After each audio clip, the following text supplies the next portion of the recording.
मम्मा, क्या मैं अपने दोस्त जग्गू को भी साथ ले जाऊं? कुकू बेटा, वो जग्गू का तो बहुत शरारती है, वो आपकी नानो को बहुत तंग करेगा। नहीं मम्मा, जग्गू इतना भी शरारती नहीं है, वो दोस्त है मेरा। बेटा, ऐसे शरारती पक्षियों से दूर ही रहते हैं। लेकिन कुकू जिद करता है और उसकी मम्मा मान जाती है।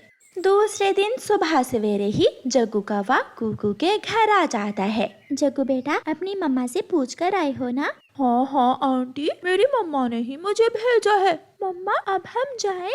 फिर कुकू और जग्गू दोनों घर से निकलते हैं। रास्ते में जाकर जग्गू कौवा कुकू से कहता है, कुकू, मुझे भूख लगी है। यार जग्गू, नानो ने हमारे लिए खाना बनाकर रखा हुआ होगा, हम मेरी नानो के पास जाकर खाना खाएंगे। नहीं, मुझे भूख लगी है, मुझसे और उड़ा नहीं जा रहा। ठीक है, ये मिठाई मम्मा ने नानो के लिए भेजी थी, तुम इस मिठाई में से थोड़ी खा लो। कुकू मिठाई का डिब्बा खोलकर जग्गू को थोड़ी सी मिठाई दे देता है। जग्गू वो मिठाई खा लेता है। कुकू, ये मिठाई तो बहुत स्वादिष्ट है। अब जल्दी करो, हमें शाम होने से पहले पहले नानो के पास पहुंचना है। वो फिर से उड़ते हैं। रास्ते में एक जगह पर मेला लगा हुआ था। जग्गू वहाँ रुक जाता है। जग्गू दोस्त, चलो, इतना टाइम नहीं है, मैं तो यहाँ झूला लूंगा। अगर रात होगी तो हम दोनों के लिए बहुत मुश्किल हो जाएगा। लेकिन जग्गू कुकू की एक नहीं सुनता और वहाँ बड़े झूले पर बैठकर झूले लेने लगता है।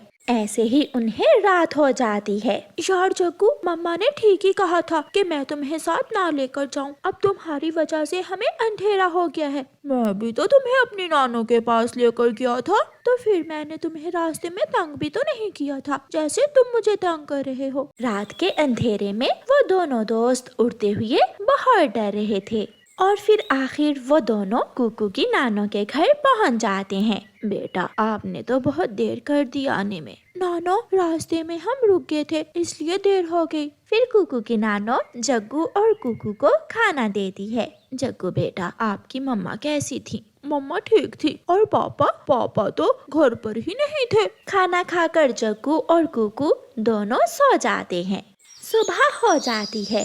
नानो, चलो जंगल में लकड़ियाँ लेने जाते हैं। हाँ बेटा, आप काम में मेरी मदद करना। जग्गू, तुम भी साथ चलो, बहुत मजा आएगा। ना, मैं यहाँ घूमने आया हूँ, काम करने नहीं, मैं नहीं जाऊँगा। फिर कुकू अपनी नानो के साथ चला जाता है और जग्गू जंगल घूमने निकल जाता है। जग्गू उड़ता उड़ता दूर निकल जाता है। वहाँ एक पेड़ पर एक घोंसला था जिसमें एक अंडा था। जग्गू का अंडा पीने को दिल करता है। जग्गू इधर उधर देखकर वो अंडा तोड़ता है और पी लेता है। पीछे से बुलबुल भी आ जाती है। वो घोंसला बुलबुल का था। बुलबुल को देखकर जग्गू वहाँ से भाग जाता है। दुष्ट कौवे, कौन हो तुम? मैं छोड़ूंगी नहीं तुम्हें, रुको। मगर जग्गू कौवा भाग जाता है। बुलबुल भी पीछे पीछे जाकर जग्गू को पकड़ लेती है। कौन हो तुम और यहाँ किसके घर आए हो? मुझे छोड़ दे, मैं तो यहाँ कुकू के साथ उसकी नानो के घर आया था।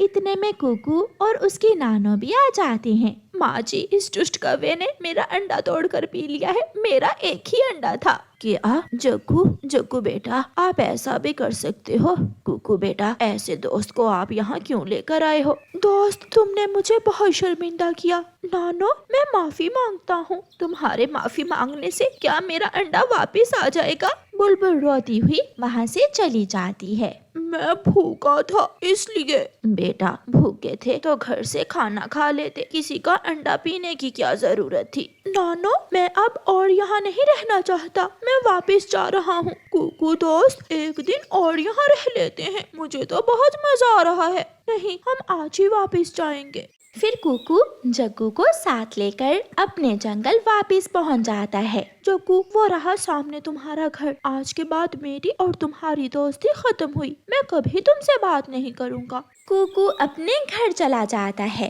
अरे कुकू बेटा, आपने तो नानो के पास 5 दिन रहना था और आज ही वापस आ गए। मम्मा, बड़े जो बात कहते हैं सच ही कहते हैं। मैंने जग्गू को साथ ले जाकर बहुत बड़ी गलती की। मम्मा, उसने मुझे बहुत तंग किया। मम्मा, उसने तो बुलबुल आंटी का अंडा भी पी लिया। ये सुनकर मम्मा चिड़िया बहुत दुखी हो जाती है। आपकी नानो को बहुत परेशानी हुई होगी। हाँ मम्मा, मैंने भी फैसला किया है कि आज के बाद मैं कभी भी जग्गू से बात नहीं करूँगा। सॉरी मम्मा। हाँ बेटा, इसीलिए तो कहते हैं कि हमेशा बड़ों की बात मानो। रानो चिड़िया और मिट्ठू तोते ने अपने खेत में केले के पौधों की खेती की हुई थी। चिड़िया और तोते के केले के पौधे बड़े हो गए थे और अब उन पर केले भी लगे हुए थे। मिट्ठू, अब हमारी केले की खेती तैयार हो गई है। अब कुछ ही दिनों में हम अपने केले मंडी में बेच देंगे। चिड़िया चिड़िया, इन दिनों ख्याल रखना होगा। सुना है जंगल में कुछ चोर पक्षी केले चोरी कर लेते हैं। सारा दिन अपने पौधों को पानी देने के बाद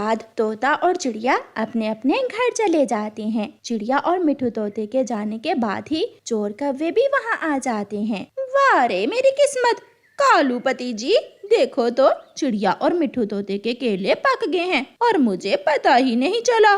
गोरी, हम केले खाकर केलों के छिलके कबूतर के घर के बाहर फेंक देंगे। ऐसे ऐसे केले खाएंगे हम और चोर बनेगा बेचारा गंदी आंखों वाला कबूतर। फिर वो दोनों पति पत्नी चोर जी भर के केले खाते हैं और कालू कौवा सारे छिलके उठा लेता है। वो सीधे कबूतर के घर जाते हैं और कबूतर के घर के पास जाकर केले के छिलके फेंक देते हैं। दूसरे दिन जब चिड़िया और मिट्ठू तोता अपने केले के खेत में आते हैं तो पके हुए केले ना देखकर परेशान हो जाते हैं। हमारी मेहनत से तैयार फसल कोई चोर चुरा कर ले गया। मैं छोड़ूंगा नहीं उसे, जो भी होगा मैं उसे जरूर पकड़ूंगा। चिड़िया और तोता दोनों कौवों के पास जाते हैं। कौवे कौवे, हमारे केले के पौधों से किसी चोर ने केले तोड़ लिए हैं। क्या ये काम तुम्हारा है? चिड़िया, ना, हम दोनों ने तो कई महीनों से चोरियां करना छोड़ दी हैं। तुम ऐसा करो, सब पक्षियों के घर जाकर देखो। जिसने केले खाए होंगे उसने घर के बाहर ही केले के छिलके फेंके होंगे।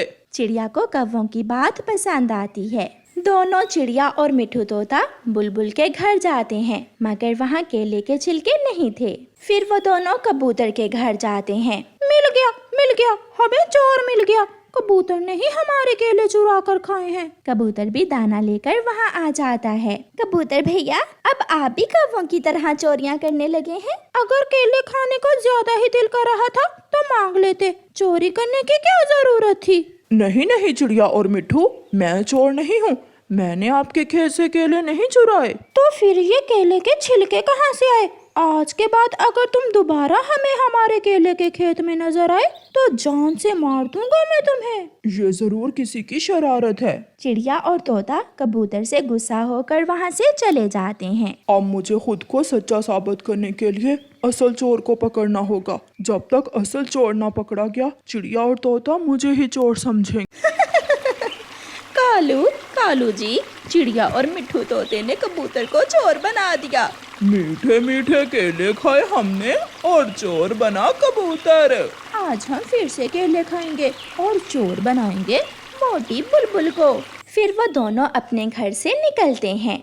चिड़िया और मिट्ठू तोता अपने पौधों को पानी दे रहे थे। चिड़िया, अब दोपहर हो गई है, हम घर में थोड़ा आराम करने के बाद शाम को आएंगे और पके हुए सारे केले काट लेंगे। मिट्ठू भैया, मैं खाना खाकर वापस आ जाऊंगी। चिड़िया और तोता फिर से घर चले जाते हैं, मगर आज कबूतर चिड़िया के एक बड़े केले के पेड़ के पीछे छुप कर बैठा हुआ था। उसे खुद को सच्चा साबित जो करना था। इधर उधर देखकर कौवी और कौवा चिड़िया के केले के खेत में आ जाते हैं। 1 2 3 काम शुरू करो।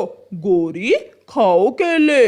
वो दोनों केले के पेड़ से केले तोड़ तोड़ कर खाने लगते हैं। पीछे से कबूतर भी आ जाता है। जिसने खाए केले वही बनेगा चोर। कौवो, तुम पकड़े गए हो। चिड़िया और मिट्ठू तोता भी आ जाते हैं। चिड़िया और मिट्ठू, ये रहे तुम्हारे असल चोर। इन्हें पकड़ो, मैं चोर नहीं हूँ। कबूतर, हमने तो आज पहली बार केले खाए हैं। गौरी की बच्ची, केले खुद खाकर हमें कबूतर से लड़ा रही थी तुम्हें तो हम छोड़ेंगे नहीं। मारो मारो इन्हें। ऐसे चिड़िया और मिट्ठू डंडा लेकर कौवों के पीछे पीछे और कौवे आगे आगे ऐसे केला चोर पकड़े जाते हैं।